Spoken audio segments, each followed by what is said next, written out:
Legislation پہ بات کروں گا جس کی مجھے میرے لیڈر نے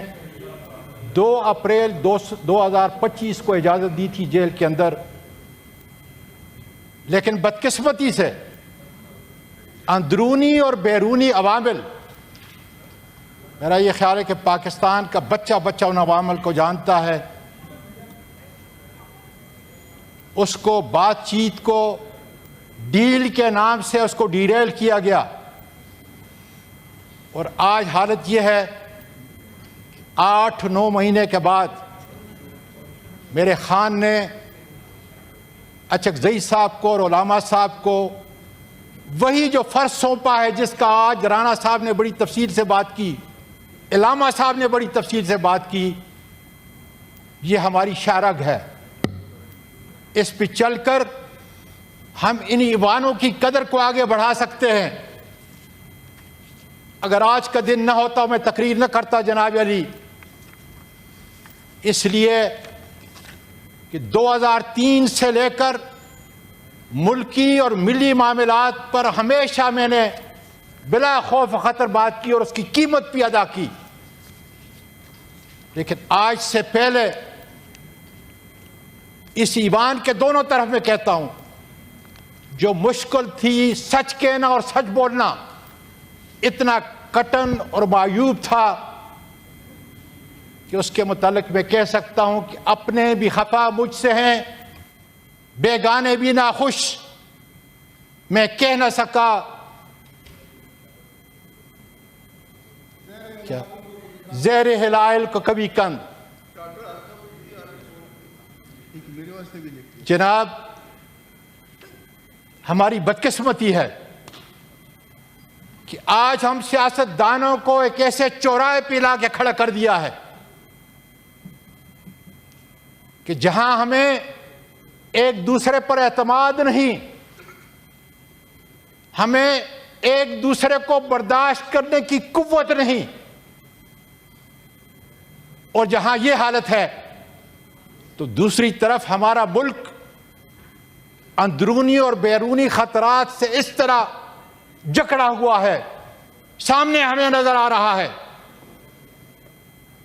کہ ہم کس طرف جا رہے ہیں۔ میں یقین کے ساتھ کہتا ہوں، اس لیے کہ میرا سارا بزنس امریکہ کے اندر ہے، میں وثوق سے کہتا ہوں کہ جس ہاتھی پہ ہم چڑھنے کے لیے جا رہے ہیں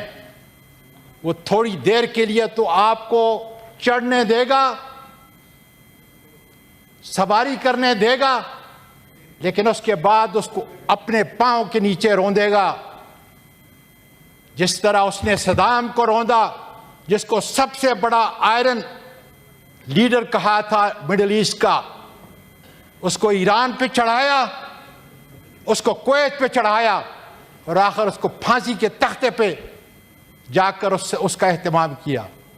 لیبیا کو دیکھیں، شام کو دیکھیں، کہ ہم بھول گئے کہ ہمارا مرنے جینے کا ساتھی یا تو ہمارے مسلمان ممالک ہیں اور یا ہمارا چین ساتھی ہے اس خطے کے اندر، جس سے ہمارا مرنا جینا شامل ہے۔ ہماری شہرگ اگر کشمیر ہے تو ہماری شہرگ ایران ہے۔ جب غلطی کریں گے تو پھر بہت دیر ہو جائے گی۔ پہلے ہی ہم نے مشرقی پاکستان کو کھو چکے ہیں۔ آج میں نے وعدہ کیا ہے کہ اختصار کے ساتھ بات کروں گا، لیکن دیکھ لیں عمران خان ایک حقیقت ہے، وہ جیل کی سلاخوں کے پیچھے ہے۔ اس کے اصلی، میں پھر کہتا ہوں، اس کے اصلی رفقائے کار جیلوں کی سلاخوں کے اندر ہیں۔ کچھ جو ان ایوانوں کے اندر بیٹھے ہوئے تھے ان کو 5 سے 40 سال تک سزا ہو چکی، ان کو ان ایوانوں سے، سینٹ سے، قومی اسمبلی سے، صوبائی اسمبلی سے نکالا جا چکا، اور کچھ میری طرح 104 مقدمے پاکستان کے طول و عرض کے اندر ان کا سامنا کر رہے ہیں۔ میں ان سب کو عقیدت کا سلام پیش کرتا ہوں، اس لیے کہ ہماری حقیقی آزادی کے لیے، اس ایوان کی آزادی کے لیے لڑ رہے ہیں۔ جناب چیئرمین صاحب، میں فیصلہ سازوں سے ایک سوال کرتا ہوں، اور حکومت سے بھی اور ہم اپنے آپ سے بھی، اور چیئرمین صاحب خاص کر آپ سے، اس لیے کہ مدبر ہیں، اس لیے کہ منصف ہیں آج اس ایوان کے۔ میں نے مان لیا کہ عمران خان اس ہائبرڈ نظام کے لیے بہت بڑا خطرہ ہے، لیکن میں پوچھنا چاہتا ہوں ان فیصلہ سازوں سے کہ پاکستان جس بحران کے اندر مبتلا ہے، کیا اسی بحران کے اندر اس کو چھوڑنا عقل مندی اور دانش مندی ہے؟ اور میں یقین سے کہہ سکتا ہوں کہ نہیں، اس لیے کہ یہ ملک بڑی قربانیوں کے بعد لا الہ الا اللہ محمد الرسول اللہ کے نام پہ حاصل کیا گیا۔ مجھے فیصلہ سازوں کی خلب الوطنی بھی کوئی شک نہیں، لیکن آج ایک سوال ان کے لیے چھوڑتا ہوں جو حقیقت پہ مبنی ہے کہ آؤ ہمیں سب کو بٹھا کر ایک سمت کا تعین کرو، ایک دوسرے کو گلے لگانے سے آپ پہل کرو،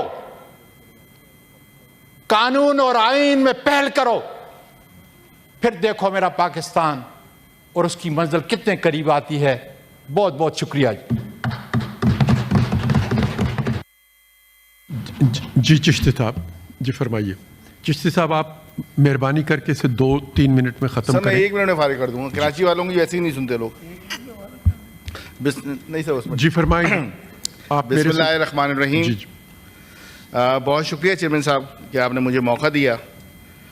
چونکہ میں اس بدنصیب شہر کا، بلکہ اس لاوارث شہر کا،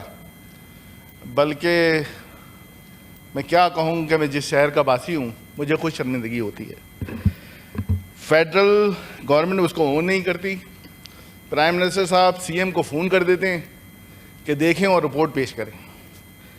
سی ایم صاحب 24 گھنٹے بعد سانہ گل پلازا پہ آتے ہیں اور کہتے ہیں کہ تحقیقات کا آغاز کر دیا گیا ہے۔ اس کے بعد میئر کراچی 24 گھنٹے بعد شہر میں آتے ہیں۔ آج میرا گلہ اپوزیشن لیڈر سے بھی ہے کہ اپوزیشن لیڈر نے کہا کہ سینٹ کی ایک کمیٹی بنا دی جائے جو پورے ملک میں سفر کرے اور جائے اور ان کے معاملات کو دیکھے کہ ان کیا حالات چل رہے ہیں۔ بلوچستان کا بھی تذکرہ کیا انہوں نے، یہاں تک کہ وہ اندرونی سندھ بھی چلے گئے، لیکن کراچی شہر جو کہ جل رہا ہے، اور وہ شہر نہیں جل رہا، وہ ہمارا دل بھی جل رہا ہے۔ میں پہلے بھی تقریر کرتا رہا،